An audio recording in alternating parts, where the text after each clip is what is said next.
We begin with in-depth coverage of Rhode Island's historic floods. Here is the very latest. FEMA has set up another disaster recovery center inside Westerly's Town Hall. A water main break on Pound Road in Cumberland is tying up traffic. Drivers were using that street as part of a detour to get around Nate Whipple Highway, which is still closed because of flood damage. In Providence, Mayor David Cicilline and Senator Jack Reed are touring one of the capital city's hardest hit areas, and that's where Eyewitness News reporter Sean Daly is now live with the Providence Mobile Newsroom. Sean. Yes, Patrick, first came the floodwaters, and now come the politicians. Senator Jack Reed and Mayor David Cicilline are here right now in the Olneyville section of Providence, getting a first-hand look at the damage here. A week later, the Woonasquatucket River is back inside its banks, but still running fast and strong.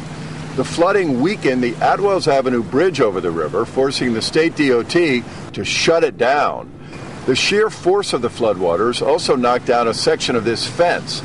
Now, businesses around here hurt by the flooding are coming back to life slowly, including a delivery truck that could barely make its rounds last week. This route today is usually maybe 7 pallets. Today it was 11. So that's... You're catching up, in other words. Yeah, I mean, all these stores that we couldn't get to, now all of a sudden they need their stuff, so we definitely got to get it to them. Lost all the business that usually come this way. So how much of your total business is that? Probably about 35% of the vehicles come on Atwell. So this hurts? Very much so, yes.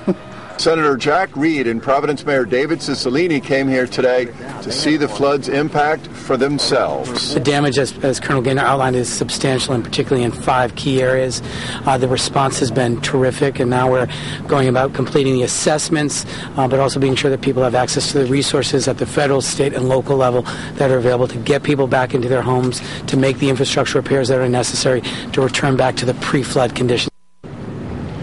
But as bad as the damage is here, Mayor Cicilline is quite aware that what happened down there in Warwick, West Warwick, and Coventry is much worse. There they go.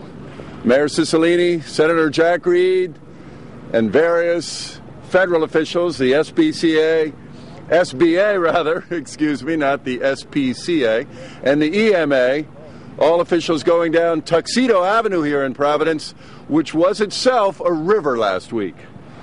Live with the Providence Mobile Newsroom, Sean Daly, Eyewitness News.